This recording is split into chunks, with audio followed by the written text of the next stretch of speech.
en la ciudad del corazón de Jesús, donde un joven jesuita, el beato Bernardo Francisco de Hoyos, recibiera la gran promesa. Reinaré en España y con más veneración que en otras partes. El Arzobispado de Valladolid y el Instituto del Corazón de Cristo de Toledo les dan la bienvenida al Congreso Internacional sobre el Corazón de Jesús.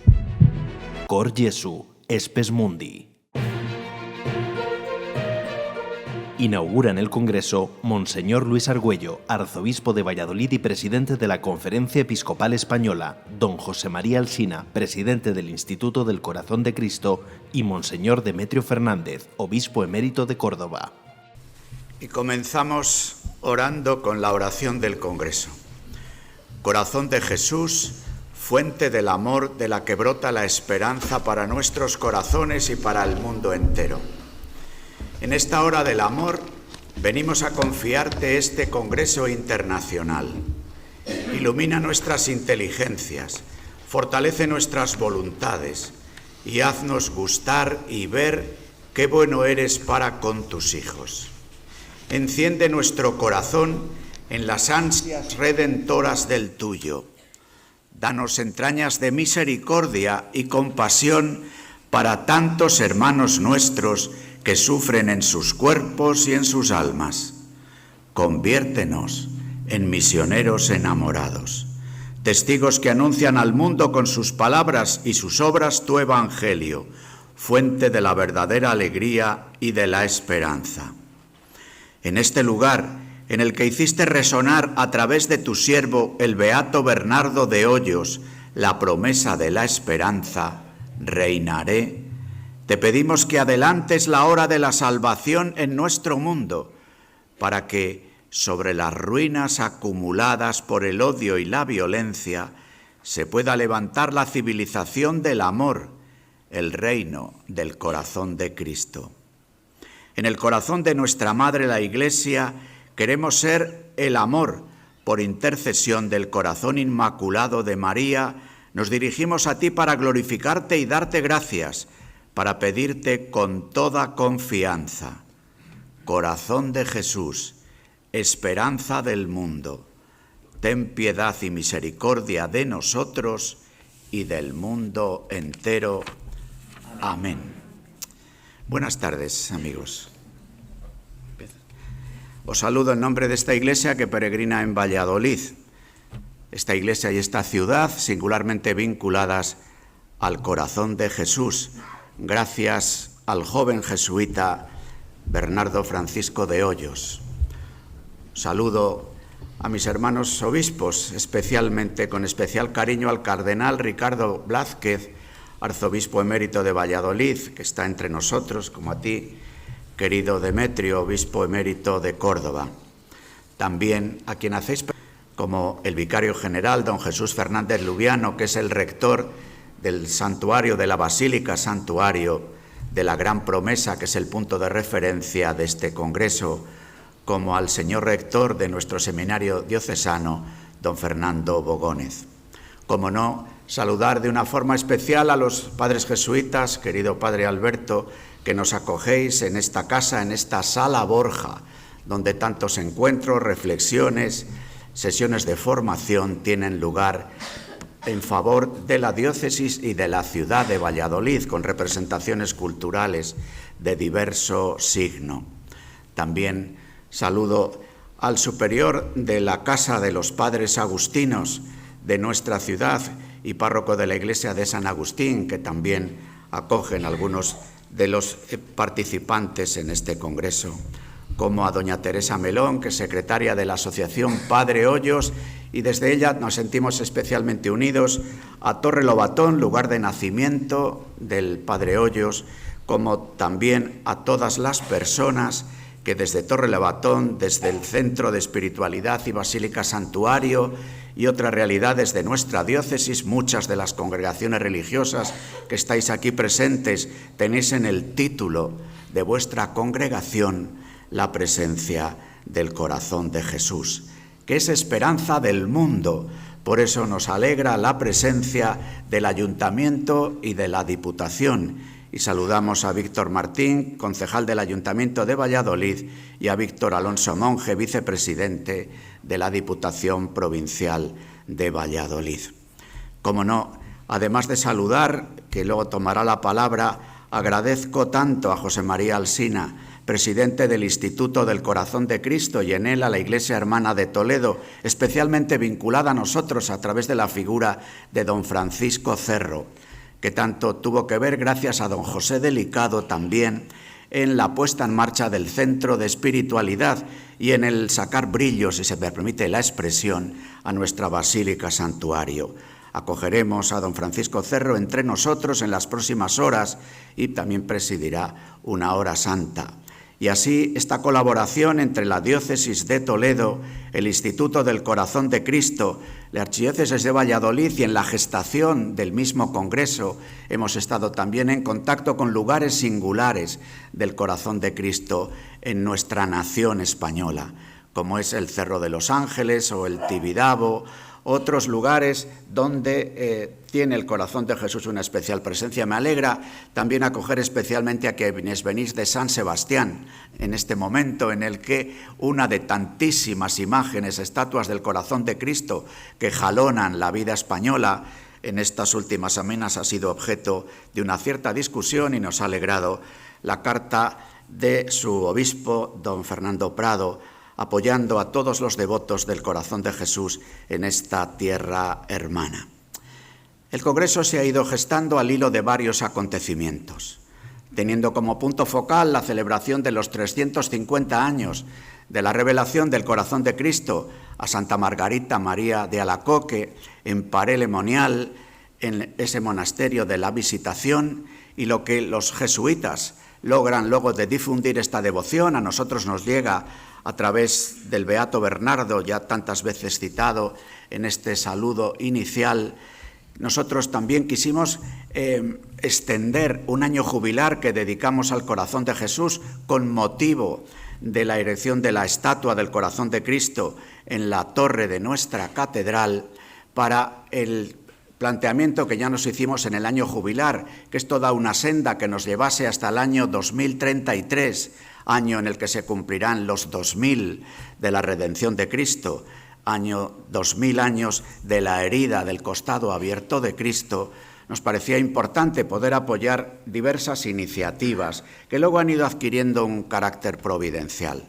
La iniciativa del Instituto del Corazón de Cristo de organizar un congreso internacional al hilo del año jubilar convocado en Paray-le-Monial se unía a nuestra inquietud, y además vino luego la convocatoria del año jubilar de la esperanza. Y en la bula de convocatoria el Papa Francisco dice que la esperanza nace del amor y que el amor brota de la herida del Corazón de Cristo, de su costado, lo cual nos pareció singularmente providencial.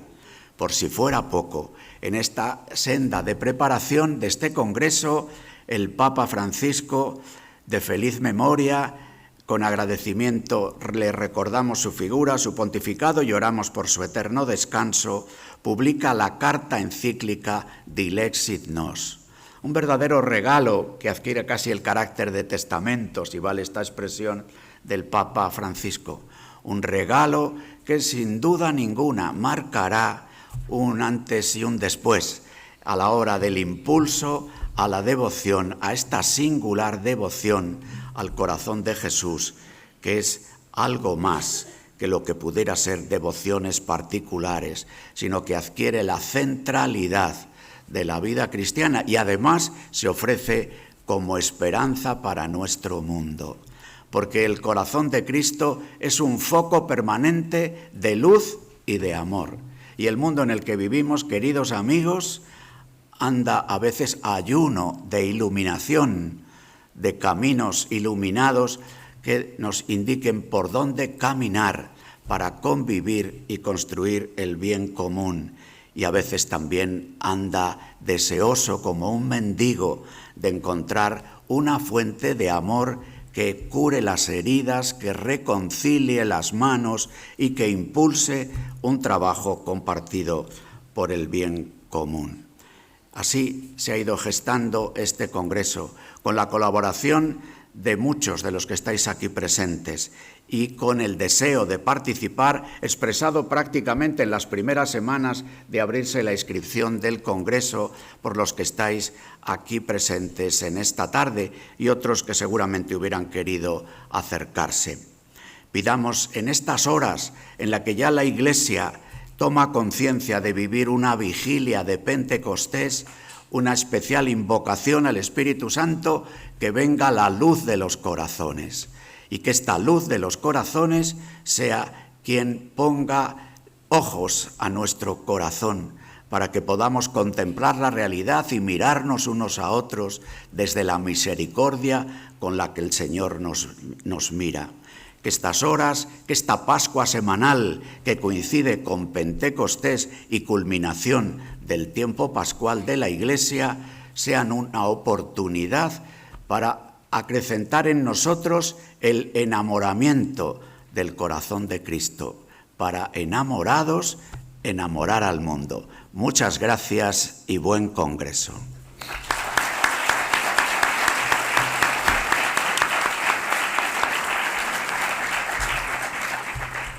Buenas tardes, querido don Luis, querido don Demetrio, señores obispos y todas las autoridades y amigos congresistas. Hace casi 2 años, como decía don Luis, llamamos a la puerta de la Archidiócesis de Valladolid varios miembros del Instituto del Corazón de Cristo para hacer una sugerencia a su arzobispo: organizar un congreso internacional del Corazón de Jesús con motivo de los 350 años de las revelaciones del Corazón de Jesús a Santa Margarita, acontecimiento que ya estaba enmarcado, porque lo sabíamos, en su última etapa por el año jubilar de la esperanza. Don Luis no pestañeó y desde el minuto 0 nos dijo: me parece muy bien. Recuerdo perfectamente las palabras textuales: me parece muy bien. Yo acabo de pedir, dijo don Luis, al Santo Padre nos conceda un año jubilar del Corazón de Jesús a la diócesis de Valladolid, y esta es la ciudad del Corazón de Jesús. Por lo tanto, bienvenidos. Como decimos los catalanes, yo soy catalán, dit i fet, dicho y hecho. Nos pusimos a caminar y han sido 2 años hermosos de trabajo, viendo con expresión del cardenal arzobispo de Argel, Vesco, respecto a la elección del nuevo Papa, cómo se alineaban los planetas. En este momento inicial del Congreso quería dar gracias al Señor, que es hacedor de todo bien, al Corazón de Jesús, que nos ha concedido la gracia de ponernos a su servicio, juntos, la Archidiócesis de Valladolid y el Instituto del Corazón de Cristo. Algunos no sabéis qué es el instituto. No es ninguna congregación religiosa, tampoco es un centro de estudios, es una asociación promovida por el arzobispo de Toledo que tiene como fin hacernos amigos entre los amigos del Corazón de Jesús, para compartir tareas, ayudarnos y sobre todo aprender de cómo Dios obra maravillas en aquellos que se fían de las promesas de su corazón. A los patrocinadores y colaboradores, especialmente a la Asociación Católica de Propagandistas. También quería dar las gracias a la aseguradora de seguros UMAS, que también ha patrocinado conjuntamente este congreso, a los colaboradores, la Archidiócesis de Toledo, la Fundación Educacio Servanda y Escola Cordis Jesu en la celebración de su centenario. Gracias de corazón, porque gracias a vosotros, gracias a ustedes, a estas instituciones, pues se han podido hacer y se están pudiendo hacer las cosas como se las estamos ofreciendo, gracias a la caridad y a la providencia con la que nos están ayudando.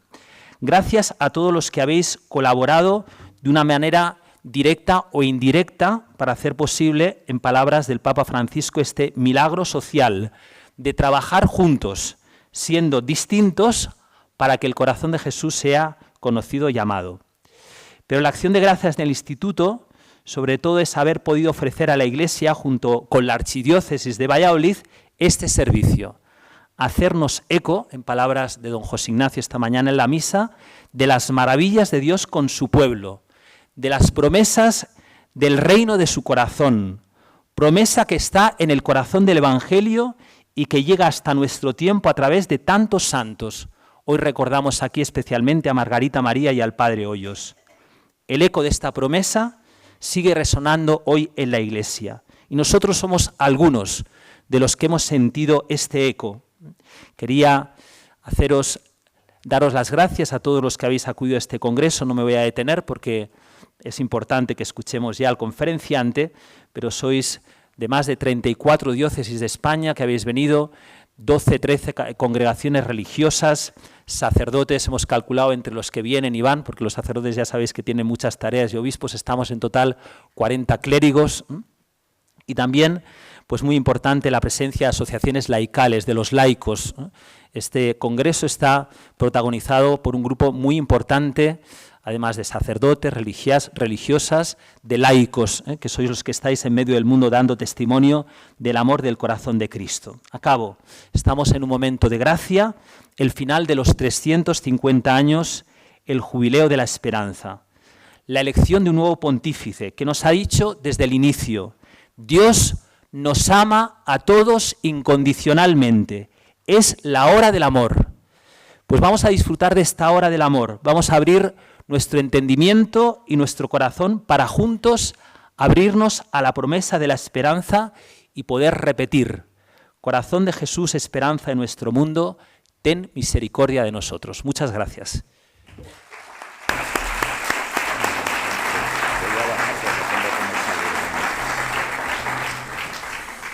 Y paso a continuación a presentar a nuestro primer ponente, don Demetrio Fernández González, que nació el 15 de febrero de 1950 en el Puente del Arzobispo, en la provincia de Toledo. Fue ordenado sacerdote el 22 de diciembre de 1974 por la imposición de las manos del cardenal don Marcelo González Martín.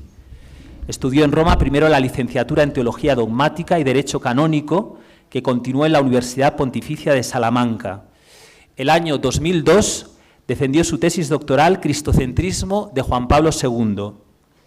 Desde el año de su ordenación desempeñó diversos ministerios en la Archidiócesis de Toledo, ministerios en los que, por lo que me ha tocado, quería especialmente destacar su labor como magnífico profesor de Cristología y Soteriología durante 25 años en el Seminario Mayor de Toledo. El 9 de diciembre de 2004, el Papa Juan Pablo II le nombró obispo de Tarazona, diócesis a la que sirvió como pastor hasta el 18 de febrero de 2010, fecha en la que el Papa Benedicto XVI le nombró obispo de Córdoba. El pasado 27 de marzo, el Papa Francisco aceptó su renuncia como obispo de Córdoba y ejerció de administrador apostólico sede vacante hasta el pasado 24 de mayo de 2025. En la Conferencia Episcopal Española ha desempeñado diversos cargos. Desde el 1 de enero de 2018 es además miembro de la Congregación para la Causa de los Santos. Don Demetrio se le puede calificar de un buen sacerdote, un gran promotor de la devoción y la profundización en la figura y escritos del doctor de la Iglesia San Juan de Ávila y un gran apóstol del corazón de Jesús, del que ha hablado, ha escrito y sobre todo ha testimoniado a lo largo de su larga y fecunda vida sacerdotal. Muchas gracias, don Demetrio, por estar con nosotros y le cedo la palabra para ofrecernos esta primera conferencia sobre Parelemonial, el Sagrado Corazón, esperanza de la Iglesia en el Magisterio Pontificio.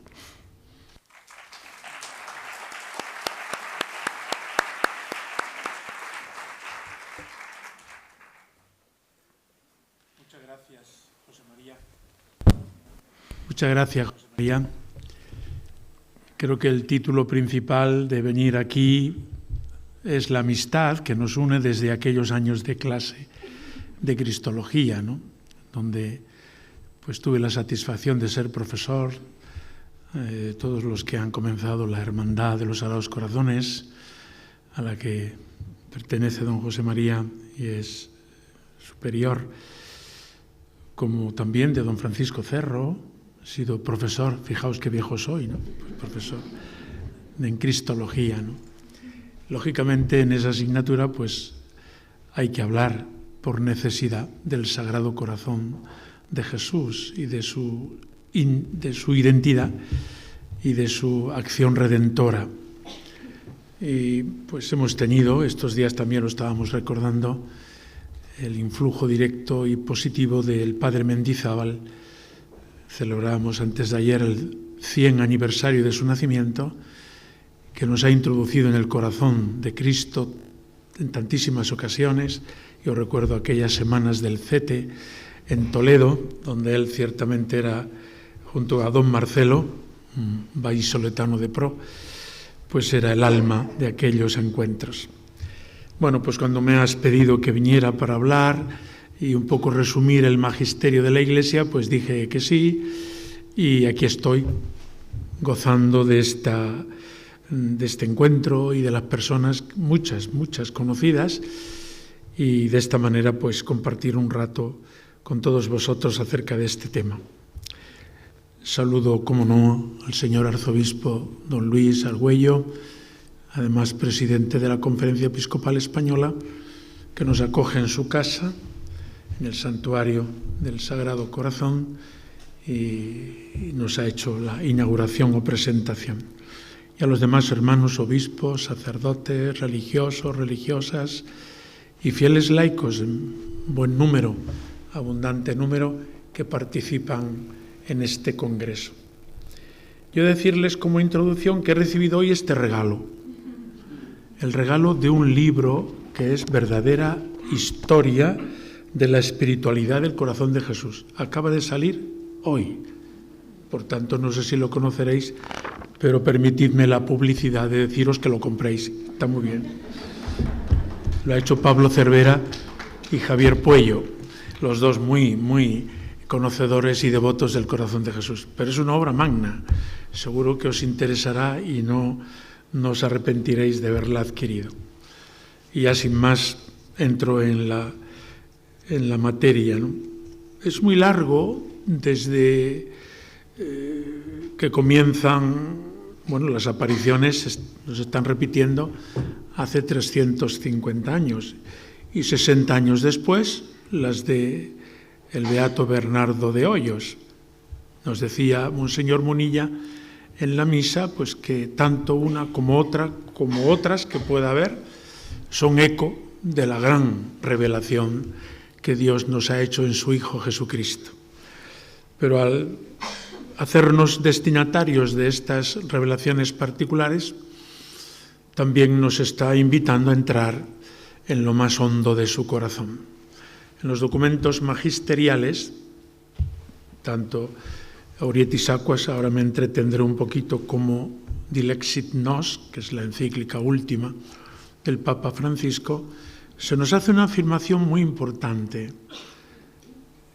La devoción y el culto al corazón de Jesús ha venido alentado por las apariciones a Santa Margarita María o al Padre Hoyos, etcétera, ¿no? Pero no han comenzado, sino que el corazón de Cristo comienza en el seno virginal de María y su amor nos lo ha explicado de múltiples maneras en su propia vida, Jesucristo.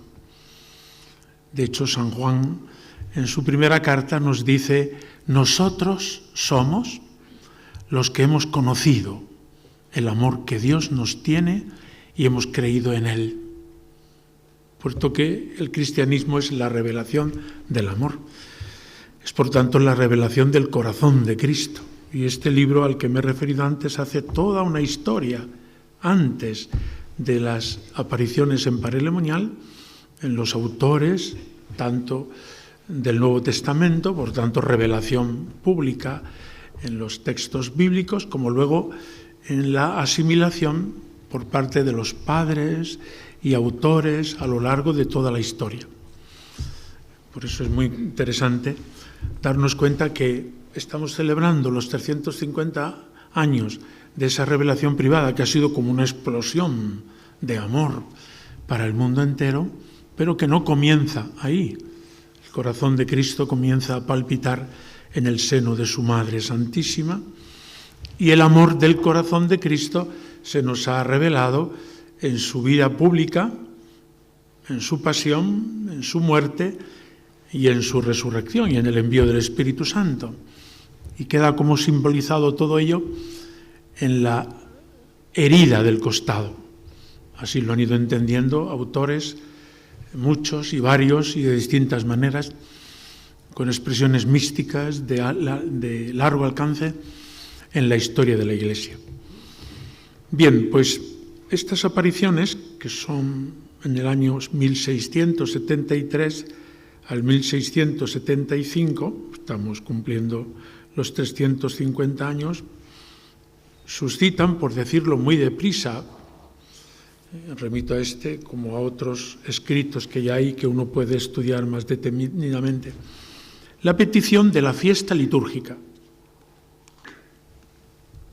Y es que hasta que no se llega a la fiesta litúrgica, que es la expresión de la oración de la Iglesia, como que no adquiere cuerpo en el cuerpo de Cristo, en el pueblo santo de Dios. La fiesta litúrgica es aprobada, la fiesta litúrgica del Sagrado Corazón de Jesús, me estoy refiriendo, de manera particular para Polonia y la Archicofradía Romana, por Clemente XIII en el año 1765. Por tanto, estamos casi a 100 años de las apariciones de Parelemonial. Y por fin esta fiesta es extendida a todo el orbe por el Papa Pío IX en el año 1856, 1856, precisamente en el centenario de esa instauración de la fiesta para todo el orbe, se escribirá la encíclica Aurietis Aquas, que es de 1956. La revelación toda, la pública y estas privadas que intensifican o profundizan en la privada, van a lo largo de toda la historia trenzadas, según dice Dei Verbum número 10, la escritura, la tradición, con mayúscula, y el magisterio. De manera que cuando llegamos a que una realidad como esta sea expresada por el magisterio en toda su hondura y en toda su expansión para la Iglesia universal, estamos llegando a ese servicio que el magisterio cumple en relación con la revelación y con la vivencia de esa revelación que Dios ha hecho en su Hijo Jesucristo. Por tanto, exponer, como así me encomiendan, un poco el hilo conductor de las intervenciones del magisterio de la Iglesia, sobre todo de los papas, en relación con el Sagrado Corazón de Jesús, pues es ir viendo cómo el ministerio del sucesor de Pedro ha servido a lo largo de estos 2-3 siglos para profundizar en la devoción y el culto al Sagrado Corazón de Jesús. Por tanto, expresar esos puntos en la historia es llegar como a puntos culminantes en relación con la devoción y el culto al Sagrado Corazón de Jesús. La consagración al mundo, o del mundo al Sagrado Corazón de Jesús, la realiza el Papa León XIII en el año 1899, en las vísperas del año 1900, comienzo del siglo nuevo, y con la encíclica Annum Sacrum, el año sagrado, que será el año santo, y lo centra en esta consagración, pidiendo que se realice en todas las parroquias, en todas las instituciones, esta consagración al corazón de Jesús. De hecho, San Pío X mandará, que es el sucesor de León XIII, que esta consagración se repita anualmente, llegada a la fiesta del Sagrado Corazón, la fiesta de Cristo Rey, u otros momentos culminantes del año litúrgico. En el año 1925, hace por tanto un siglo, la Iglesia celebraba Año Santo, como este año 2025.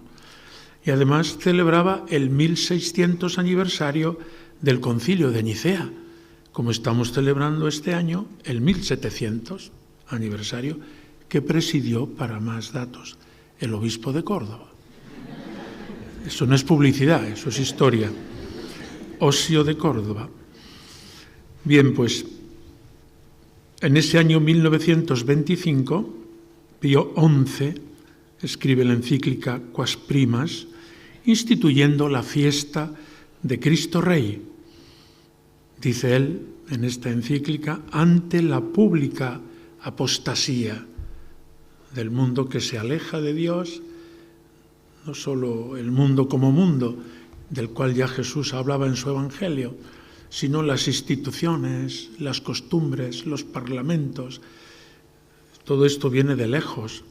A veces escuchamos hoy revuelo en torno a todo esto, pero la cosa viene de lejos.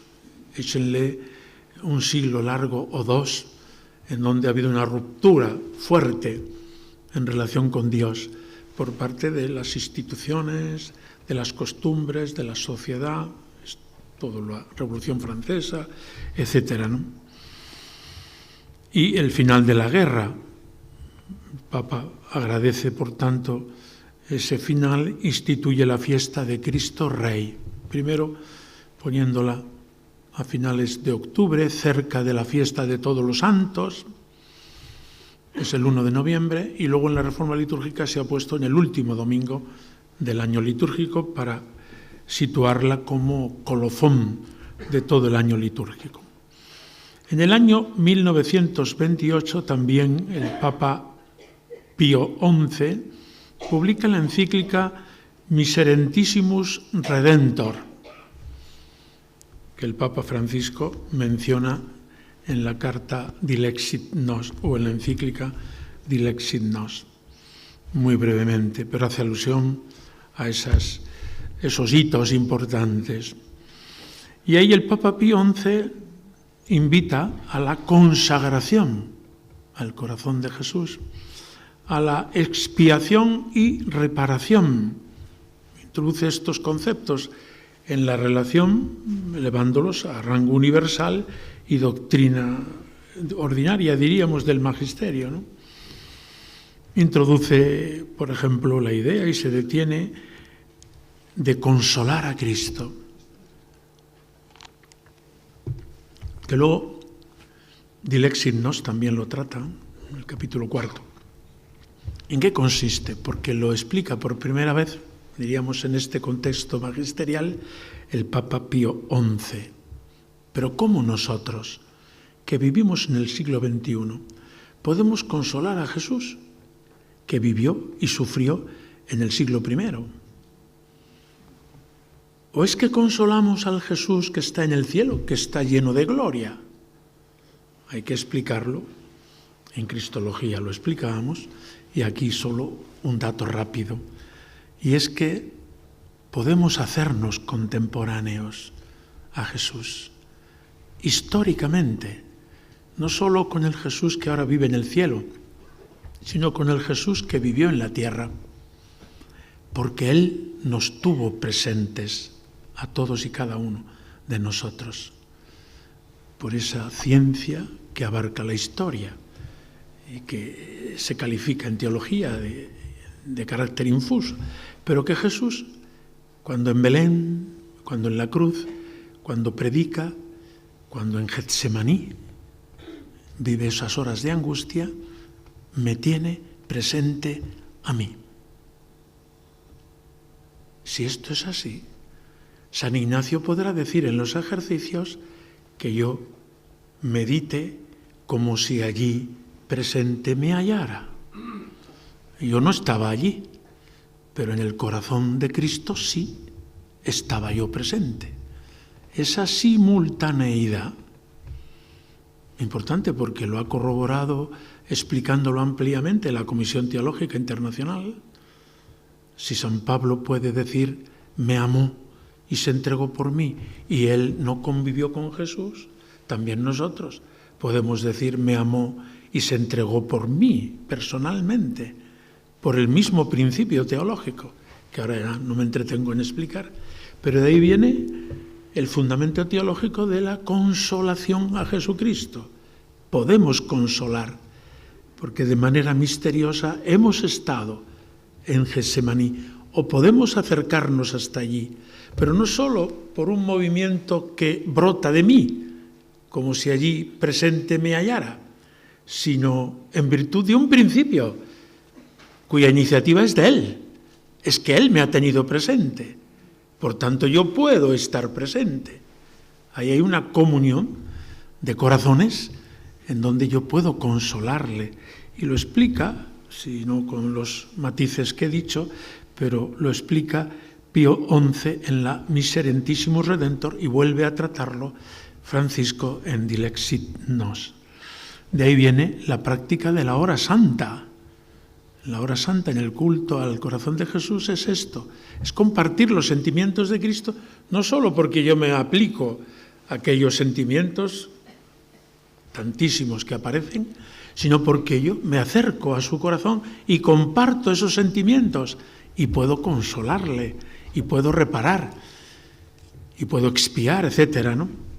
Y de ahí también, de esta encíclica Miserentissimus Redentor, la propuesta de la comunión mensual los primeros viernes, la hora santa, todo prácticas que nos suenan porque son habituales en nuestra vida. La suma de toda la religión es el culto y la devoción al corazón de Jesús. Esto lo afirma el Papa Pío XI, Miserentissimus Redentor, y lo van repitiendo después tanto Pío XII en Aurietis Aquas como el Papa Francisco en Dilexit Nos. En el año 1956, como he dicho, publica el Papa Pío XII, estamos en el centenario de la institución de la fiesta a nivel universal del Sagrado Corazón de Jesús, la encíclica Aurietis Aquas, sacaréis aguas con gozo de las fuentes del Salvador. No me entretengo en las citas bíblicas, de las que también es abundante la encíclica del Papa Francisco, porque si no, no avanzaría. En la encíclica Aurietis Aquas la consideran todos como la suma teológica del culto y de la devoción al corazón de Jesús. Diríamos, sería el primer documento más amplio que los anteriores, en donde afronta ampliamente la devoción y el culto al corazón de Jesús, saliendo al paso de las dificultades que son de aquel tiempo, de este y de todos los tiempos, más o menos con ciertos matices, y sobre todo fundamentando bien, desde el punto de vista teológico, la devoción y el culto al corazón de Jesús. Es importante a este propósito algo que Urs von Balthasar afirma en varias ocasiones, y es que la mejor espiritualidad debe tener una buena fundamentación dogmática, porque de lo contrario es pues un sentimiento, pero pasa, o una devoción, pero particular. Mientras que el Papa Pío XII en la encíclica Aurietis Aquas sitúa el culto y la devoción del corazón de Jesús en el misterio de la encarnación. Es como una cristología puesta en el prisma del corazón de Jesús, pero para el caso es la cristología de Santo Tomás en la tercia pars de la suma teológica, y la incorporación incluso de la secunda secunde en relación con las virtudes, con el ordo amoris del que habla el maestro Santo Tomás, maestro de teología, ¿no? Enumera el Papa Pío XII los prejuicios y las críticas a esta devoción y culto, como si se le achacara de naturalismo, de sentimentalismo, como si fuera un culto superfluo, oneroso, cargante por sus prácticas, etc. más propio de mujeres sensibles que de espíritus cultivados. Es un prejuicio que está ahí, un tanto machista, pero bueno, así se expresa. Un culto que cultiva las virtudes pasivas de la penitencia, de la expiación, en un momento en el que lo que hace falta es salir al campo de batalla. Esas son las dificultades, junto al indiferentismo o el materialismo ateo, que ya para ese momento está muy extendido, y hoy más todavía, o el laicismo, ¿no? El Papa Pío XII, en esta encíclica, Aurietis Aquas, afirma rotundamente: no se trata de una devoción piadosa entre tantas, que hay muchas, y buenas, hemos de pensar, sino que se trata, a través de la devoción y el culto al corazón de Jesús, de tributar el único culto que rendimos a la persona divina, que al hacerse hombre recibe de nosotros culto de adoración.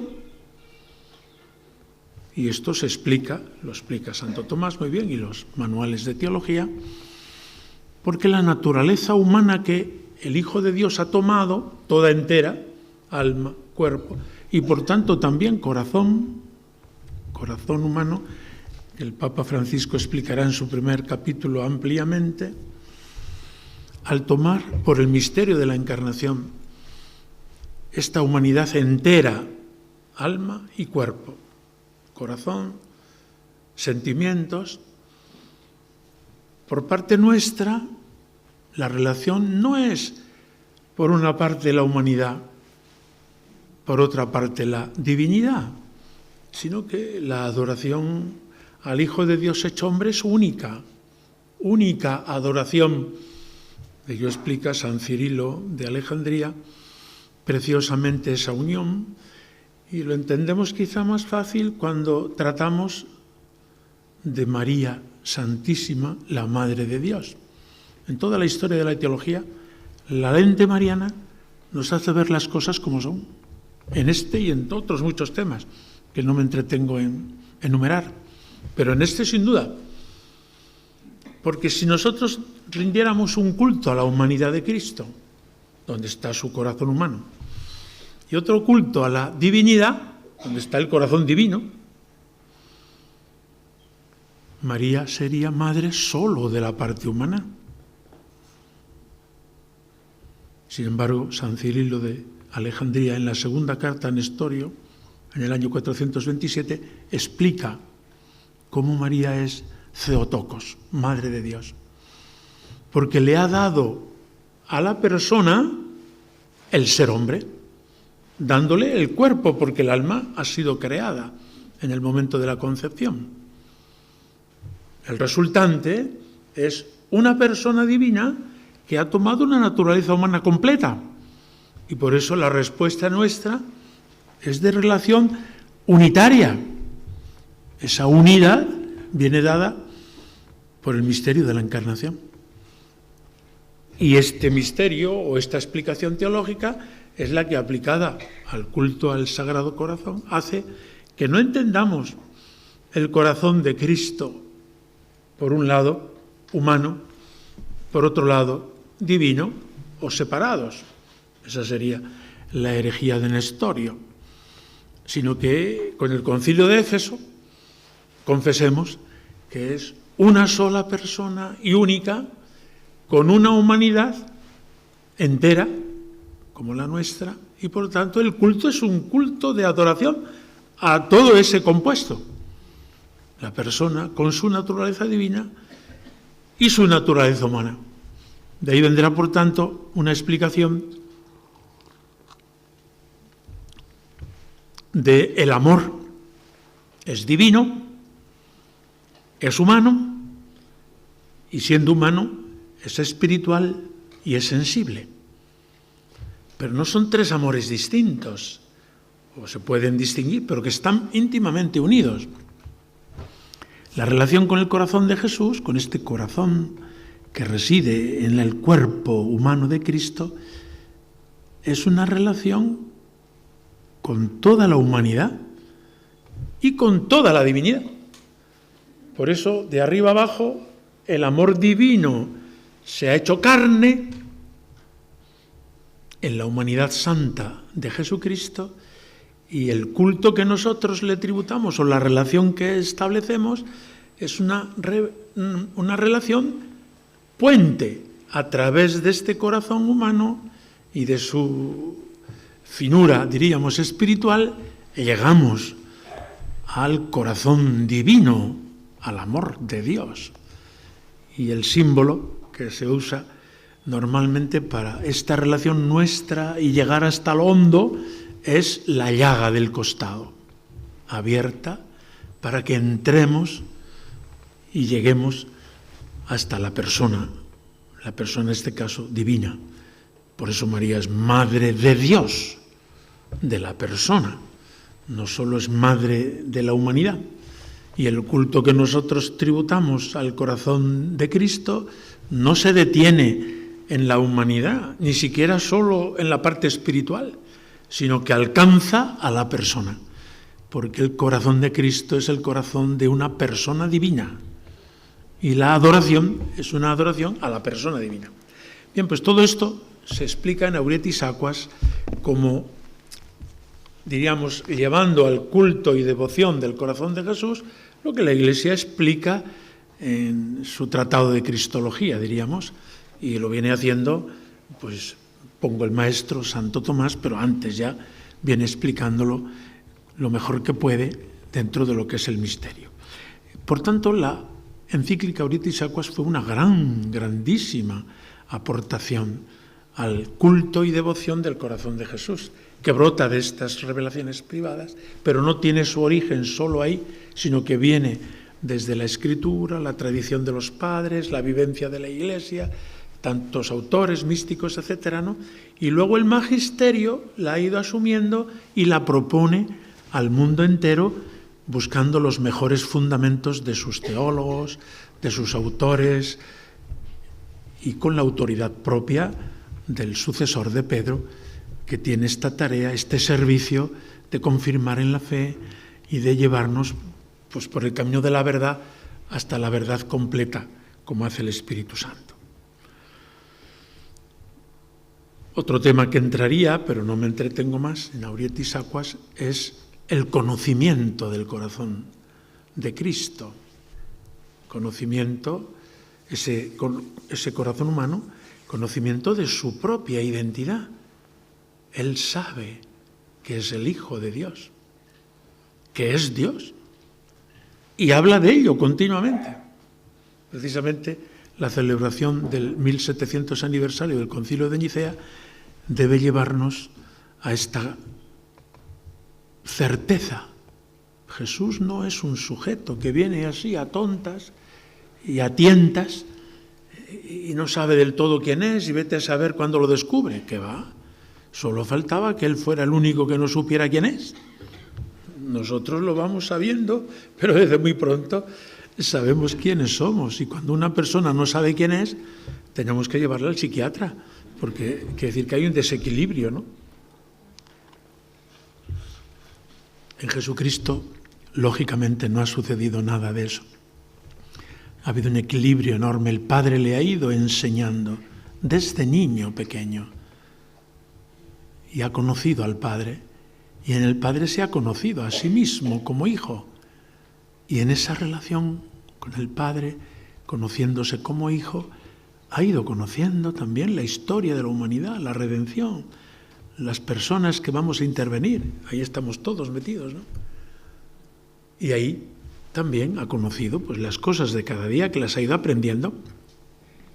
Muchas no las sabía y las ha ido sabiendo y aprendiendo, como crece la ciencia experimental.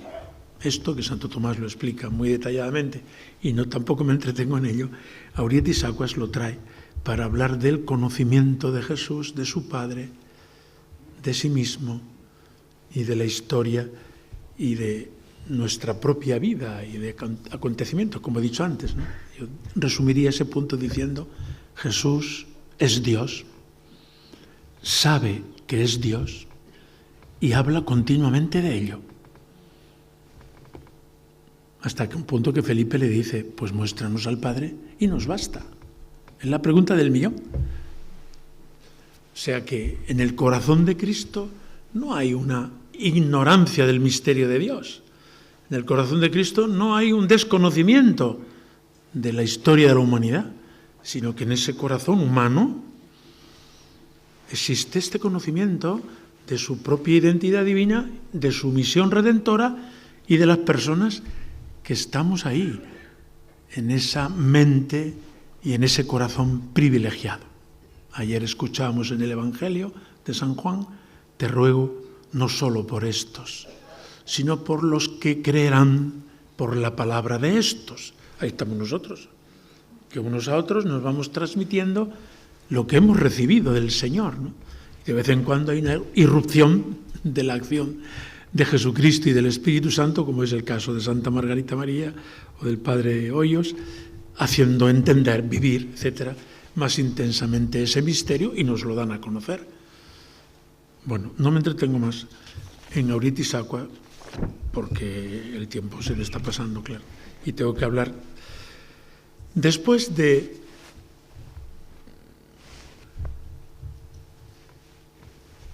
estos pasos fundamentales, Miserentissimus Redentor, Auritis Aquas, etc., me ha parecido importante introducir la carta del Papa Francisco también sobre Santa Teresa de Lisieux, Santa Teresa del Niño Jesús y de la Santa Faz.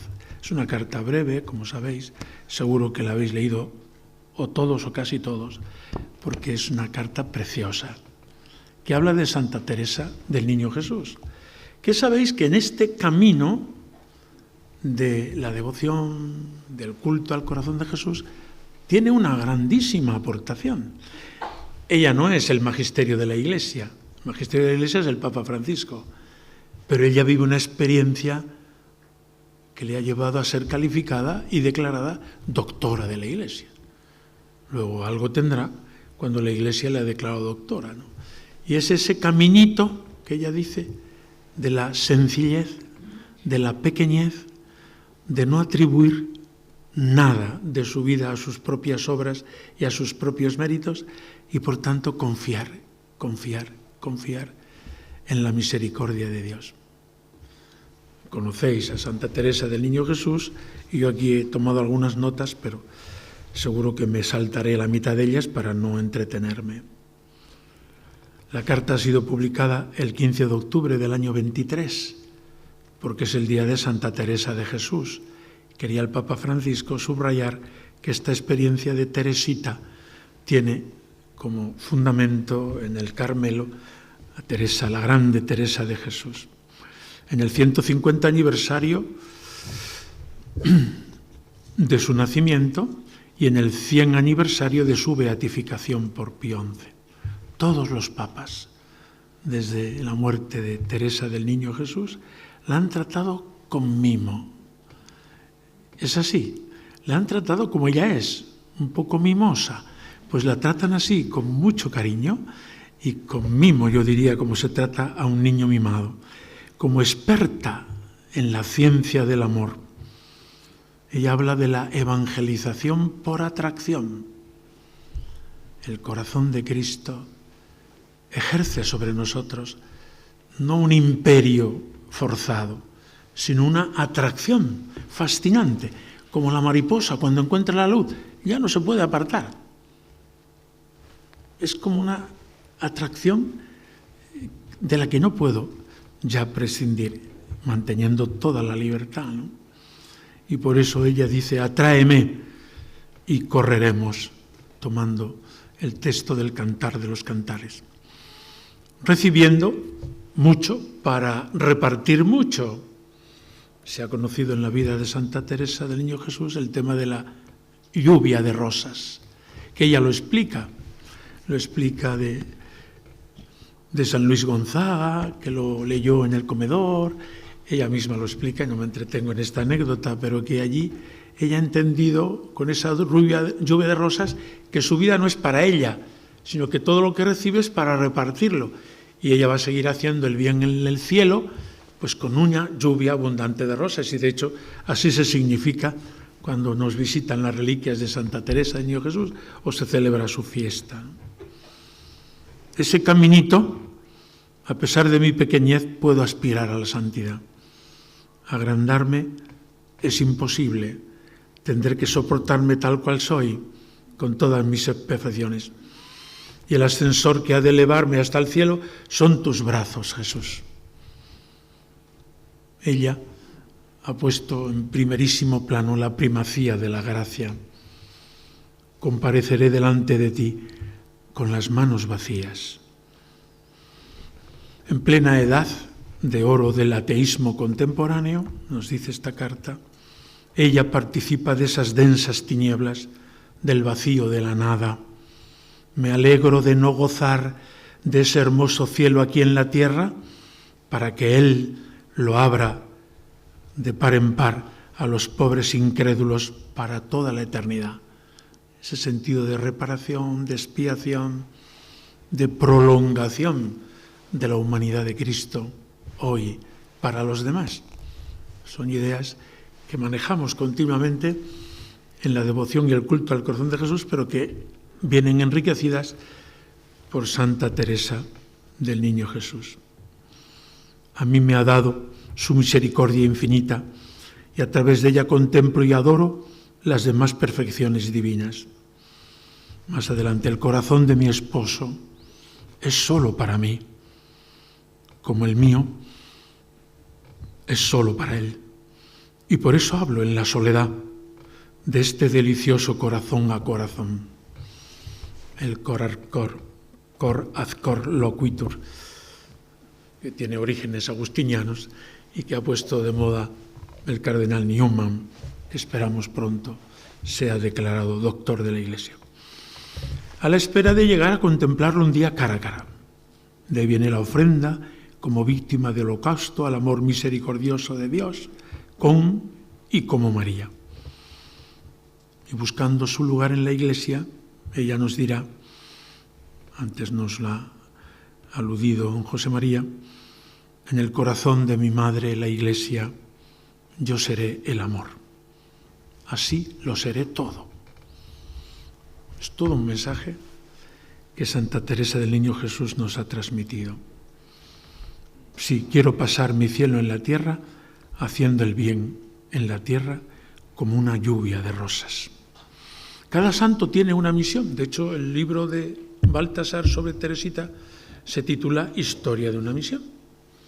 Y el Papa Francisco toma esta idea para decirnos, cada uno tiene una misión.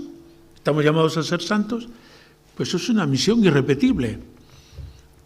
Y Teresa del Niño Jesús tiene esta misión. En relación con el corazón de Jesús, a mí me parece, por esta carta y por otras cosas que conozco de ella, ha introducido una inyección de misericordia, de paz en el alma. Si alguna vez tuviéramos esa intranquilidad de tenerle que devolver a Dios lo mucho que le hemos quitado, aunque descansamos en el corazón de Cristo y tal, dice, ya yo no tengo nada que dar ni nada que devolver porque no soy nada. Y ha introducido en toda esta relación con el corazón de Jesús pues este sentido de pequeñez, de humildad, de plena confianza. Por eso la carta dice, es la confianza la que nos hace acreedores del amor del corazón de Cristo. Después, tengo hasta y cuarto, ¿no? No más. Bueno, un poco más. Después, que es uno de los jalones importantes, que aunque ella no es magisterio de la Iglesia, pero el magisterio de la Iglesia ha elevado a rango de doctrina universal la experiencia de Santa Teresa del Niño Jesús. No solo en esta carta, sino al declararla doctora de la Iglesia, etc. Está la experiencia de Santa Faustina Kowalska. Tampoco ella es sucesora de Pedro, ¿no? Ella es una experiencia preciosa en la Iglesia, malentendida al principio, después bien entendida, pero llevada al sucesor de Pedro en la persona de Juan Pablo II, como todos sabemos. De hecho, cuando escribe el Papa Juan Pablo II la encíclica Dives in Misericordia, carta preciosa sobre la misericordia. Dice él, cuando he escrito esta carta encíclica he tenido todo el tiempo presente a Santa Faustina Kowalska. Todos conocemos, por lo menos habremos oído hablar, o la imagen de Jesús confío en ti, con esos rayos que brotan de su corazón, blanco y rojo, sangre y agua, etcétera, ¿no? Y que, bueno, pues si hemos ido a Cracovia, pues el santuario de la Divina Misericordia es de obligada visita, ¿no?, para conocer a Santa Faustina Kowalska. Pues ella, que es una mujer sencillísima, no tiene estudios especiales y menos de teología, es su experiencia del corazón de Cristo, se siente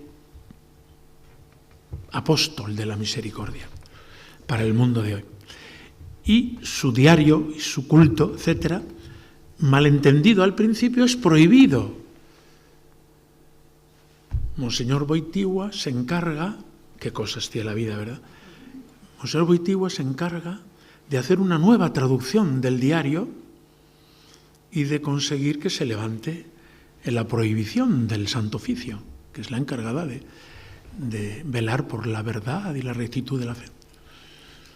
Y es curioso, porque estudiándolo esto, no ahora, sino en otros momentos que he tenido que estudiarlo, el Santo Oficio levanta la prohibición en febrero del año 78 y el Papa es elegido Papa el 16 de octubre del 78. Son todas carambolas de Dios, ¿no? Pero el Papa Juan Pablo II, una vez elegido Papa, pues como que, aparte de que ya se había levantado la prohibición, pues beatifica a Santa Faustina Kowalska y la canoniza e instituye la fiesta de la Divina Misericordia, día en el cual él va a morir. Por eso son todo cosas de Dios, está claro. Pero es una pieza importante en esta historia del corazón de Jesús, del culto al corazón de Jesús. Es una pieza importante Santa Faustina, como lo es Teresa del Niño Jesús. Ni una ni otra son magisterio de la Iglesia, pero una y otra han sido tomadas por la tradición viva de la Iglesia, por el magisterio y propuestas a la Iglesia universal.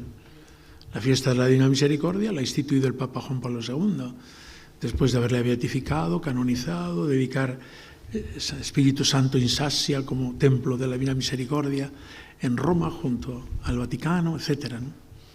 Y bueno, dedicar, no me entretengo porque el magisterio es abundantísimo, de Papa Juan Pablo II, cuyo pontificado ha sido larguísimo, pero especialmente la encíclica Dives in Misericordia.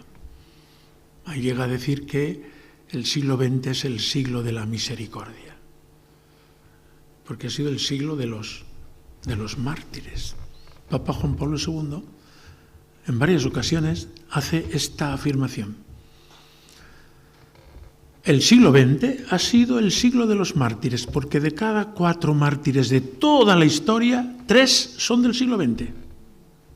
Se dice pronto, ¿eh? Cuando vamos a los mártires romanos, o a los mártires musulmanes, o a los mártires de todas las épocas, pues de cada 4 del total, 3 son del siglo XX. Y concluye el Papa Juan Pablo II. Esta es una señal de que estamos a las puertas de una primavera de la Iglesia. Lo dice él, y yo me lo creo, comparto esta idea, por eso la cito, la menciono, porque dice el siglo XX ha sido el siglo de la misericordia. Yo me atrevo a decir, por todos los síntomas que vamos viendo y tal, que el siglo XXI en el que nos encontramos es el siglo de la esperanza. Así que vamos a abrir el corazón de par en par, no solo en este año jubilar, sino porque hay signos de esperanza que Dios da a su Iglesia y es muy bonito trabajar, vivir con esa esperanza de la que Santa Teresita es enormemente autora y propulsora.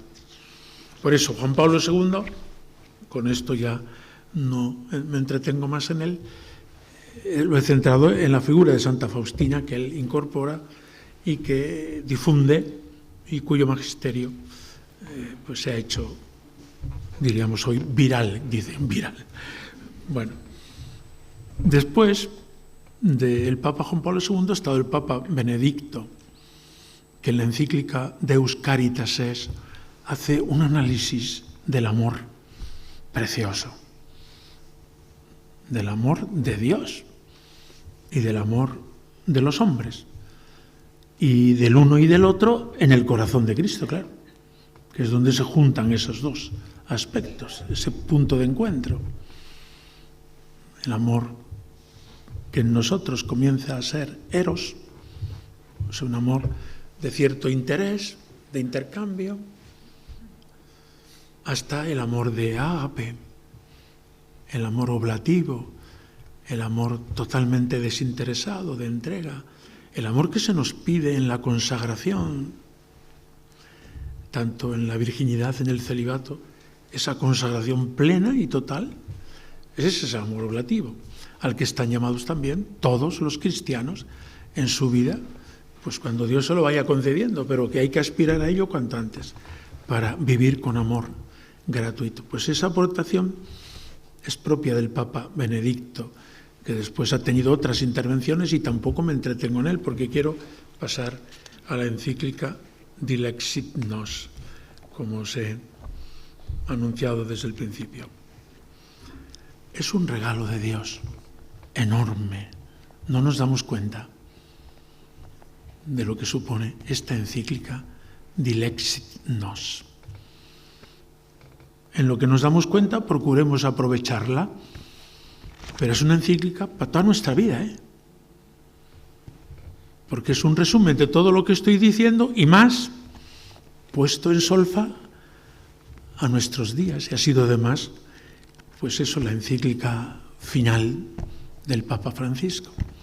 Él mismo dice en la conclusión que tanto la encíclica Laudato Si como Fratelli Tutti no son ajenas, sino que deben ser leídas en esta perspectiva del amor de Dios manifestado en su Hijo Jesucristo.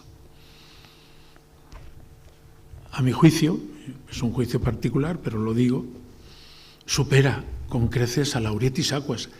Aquella, Lauretis Aquas, ha fundamentado muy bien, teológicamente y dogmáticamente, dándole consistencia y mucha firmeza al culto y devoción al corazón de Jesús, por todo lo que he dicho y no voy a volver a repetirlo.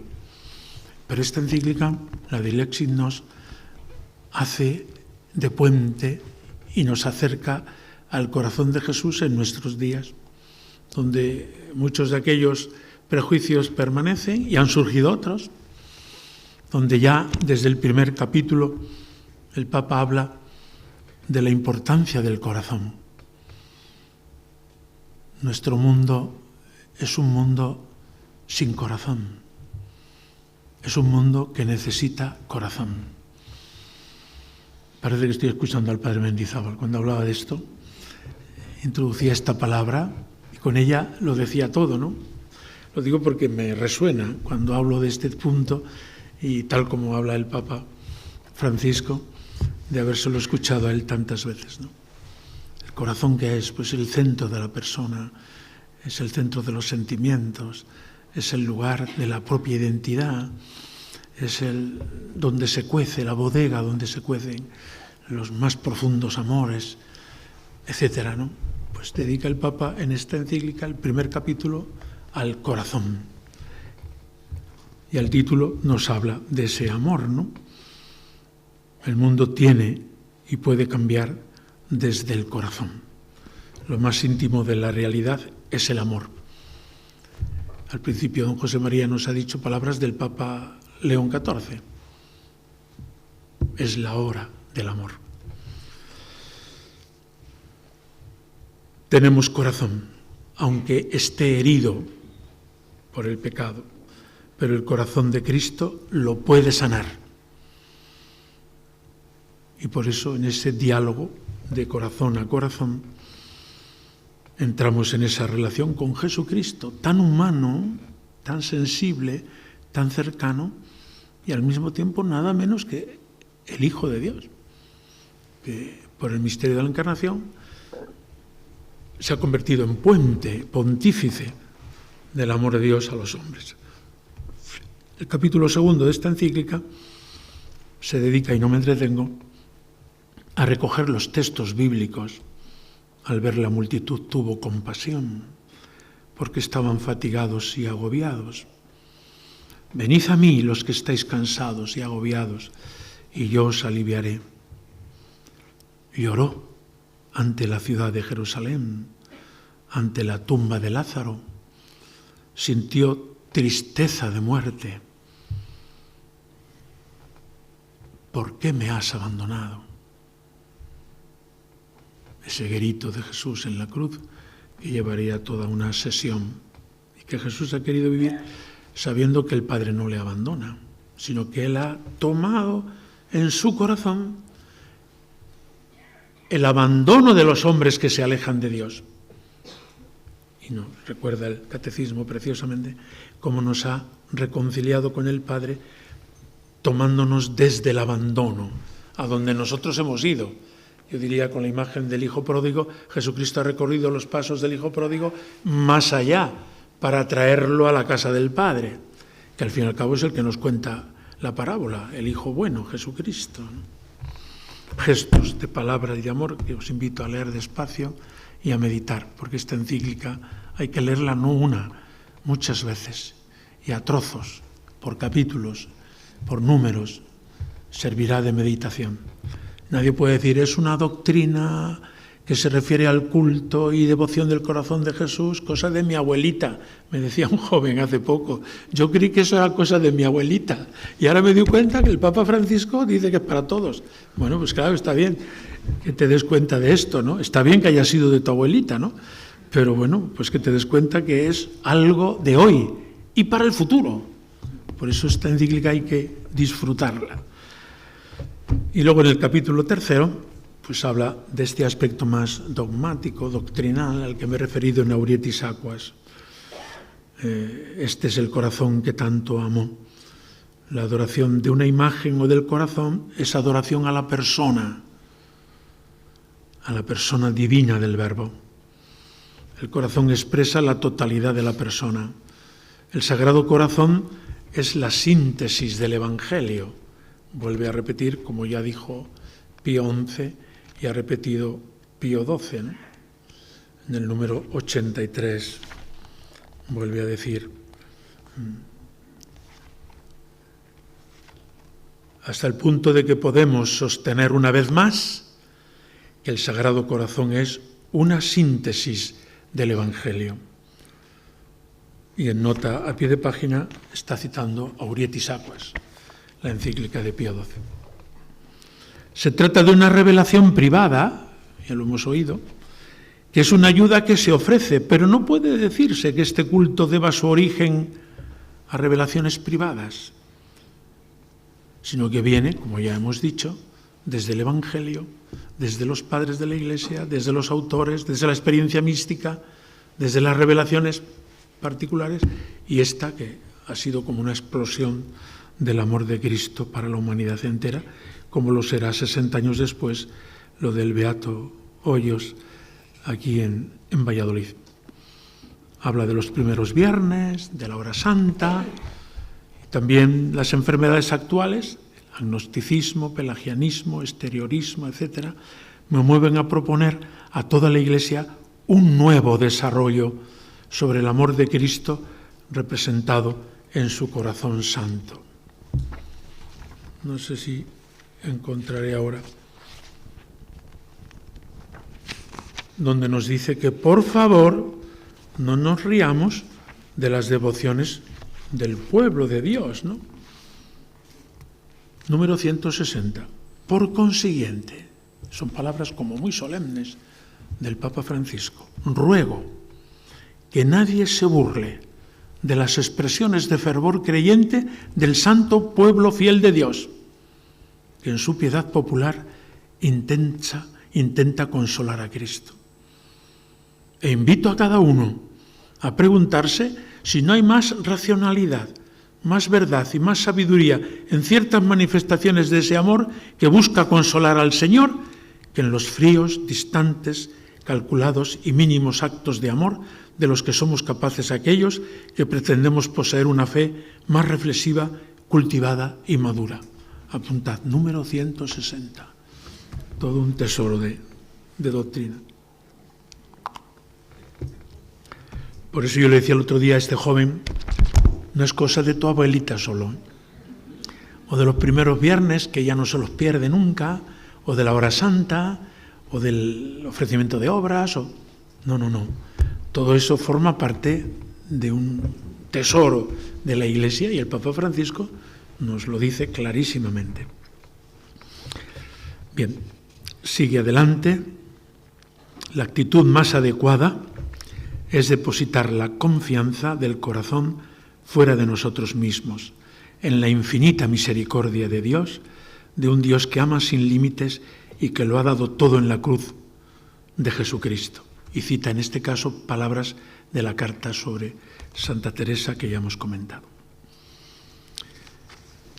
Si leo todo lo que tengo no termino. Así que, quiero decir, no termino, agoto el tiempo y yo quiero que también estéis frescos para lo siguiente, porque si no... Amor que da de beber, es el capítulo 4, ¿no? El mirarán al que traspasaron. Así han titulado este libraco gordo que os he hecho publicidad al principio. Mirarán al que traspasaron. Haya visto la Iglesia desde el principio en esa frase que está tomada del profeta, ¿no? Los primeros cristianos inevitablemente veían cumplida esta promesa en el costado abierto de Cristo, mucho antes que Santa Margarita María nos haya comunicado sus revelaciones, ¿no? Los elementos esenciales de esta devoción pertenecen de manera permanente a la espiritualidad propia de la Iglesia a lo largo de toda su historia, Antiguo Testamento, Nuevo Testamento, y haya tenido eco en los grandes autores patrísticos, que aquí se van enumerando uno tras otro, y que son muchos, es toda una historia de personas que han intervenido. San Jerónimo, son los San Ambrosio, San Agustín, San Jerónimo, San Bernardo, San Buenaventura, y de mujeres, una tanda de ellas, ¿no? Santa Ulgarda, Santa Matilde, Santa Ángela de Foligno, Juliana de Norvig, Santa Gertrudis, Santa Catalina de Siena, y luego después, en otra época ya más reciente, San Juan Eudes, San Francisco de Sales, o Santa Margarita María, con San Claudio de la Colombière, San Carlos de Foucault, Santa Teresa del Niño Jesús, y luego pues una lista larga de jesuitas. Lamentamos que no esté el Padre Hoyos, que tenía que estar, pero bueno, se ve que en ese momento, al redactarlo, pues hay muchos, ¿no? Habla después del San Francisco de Borja, San Alonso Rodríguez, el Padre Álvaro de Paz, el Padre Vicente Carafa, el Padre Casper Drubicki, etcétera, ¿no? Y incluso pues, los más recientes, el Padre Arrupe, que consagró la compañía. Esta devoción tengo una de las fuentes más entrañables de mi vida interior, dice él, ¿no? Propio Padre Arrupe. Juan Pablo II, en la carta al propósito, pues reconocía los íntimos lazos entre la devoción al corazón de Jesús y la espiritualidad ignaciana. San Vicente de Paúl, San Daniel Comboni, Santa Teresa de Calcuta, Santa Faustina Kowalska. Una constelación. Yo diría que no había santo que no esté metido en este horno de caridad, que es el corazón de Cristo, de manera consciente, incluso explícita, en sus palabras, en su predicación, etc. Consolar al corazón de Jesús, ya lo explicaba antes, al hablar de la Miserentísimo Redentor, aquí en el capítulo 4 le dedica algunos números, como si allí presente me hallara, os lo he dicho antes, o las lágrimas de compunción. Y cita ahí la homilía de la misa crismal del año pasado, 2024. Una homilía preciosa sobre la compunción del propio Papa Francisco, que yo he podido leer despacio ahora y subrayar. Me parece una lección de espiritualidad preciosa, hablando de la compunción, etcétera, ¿no? Que no es un sentimiento de culpa o escrúpulo, sino aguijón benéfico que quema por dentro. Tristeza de la buena que lleva a la dulzura. Pues Santo Tomás había explicado, comentando al texto de los 2 Corintios, hay una tristeza mala que lleva a la desesperación y una tristeza buena que lleva al arrepentimiento. Santo Tomás comenta, de la tristeza mala ni hablar. Uno haga lo posible por quitarla de en medio. a veces es patológica, bueno, pues que ponga los medios que pueda. Pero de la tristeza mala, ni hablar. De la tristeza buena, con medida, con dosis. Y de la alegría y el gozo, sin medida. Porque el corazón humano está hecho para el gozo. Eso dice Santo Tomás. Aquí lo toma el Papa Francisco al hablar de las lágrimas de compunción en un aspecto solo, no en todo lo que he dicho. Tengo que terminar. Y ruego que nadie se burle de las expresiones de fervor creyente del santo pueblo de Dios que he citado antes. Bueno, pues que os quede al menos, que no he terminado, dilexis nos, pero termino porque hay que dar tiempo al tiempo, os quede el deseo de leer, meditar esta encíclica preciosa con la que vamos a recordar al Papa Francisco, además de otras muchas cosas que ha dejado a la Iglesia de esta herencia y de este testamento. Muchas gracias a todos.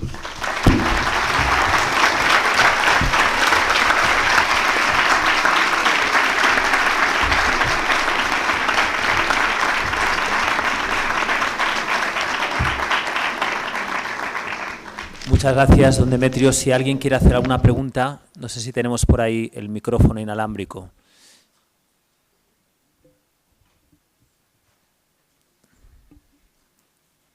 ¿Nadie quiere hacer ninguna pregunta? Es para contemplar. Muy bien.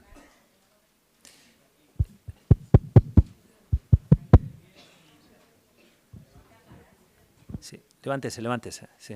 Sí, puede hacer la pregunta. No sé, ahora bajan el micrófono.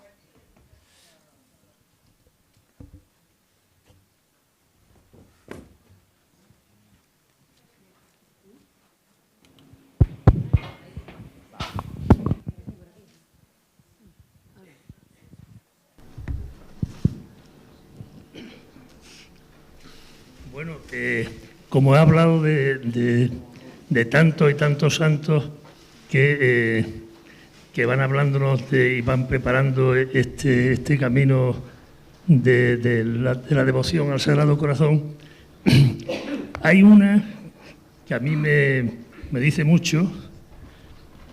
En 1936, Sor Lucía de Fátima, Jesús le habla de la devoción a su Sagrado Corazón.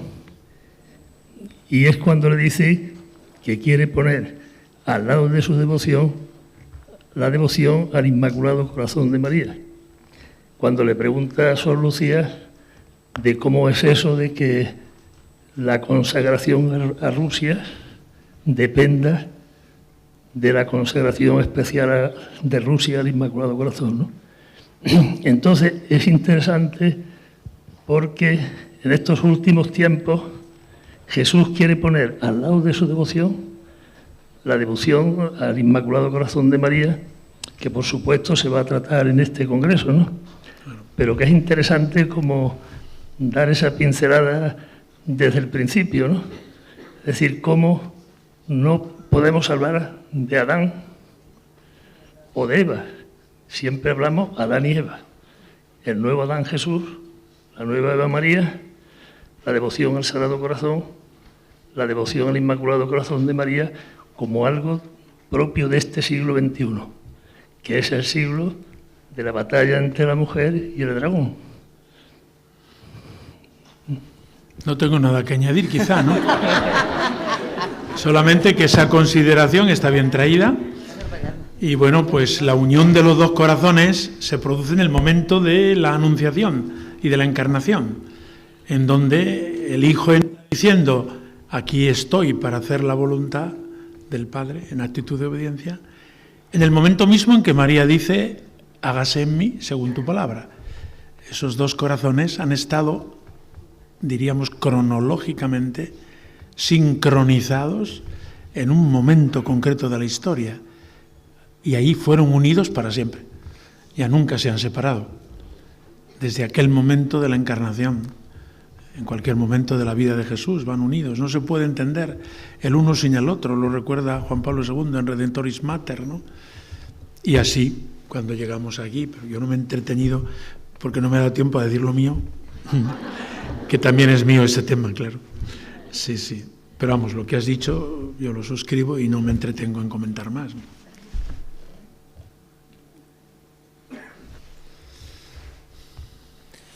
Vamos a descansar un poquito. Le damos las gracias a don Demetrio y le queremos ofrecer un obsequio que creemos que le va a gustar seguro porque es un recuerdo muy propio del lugar donde estamos, de Valladolid, y de la Gran Promesa. Muchas gracias.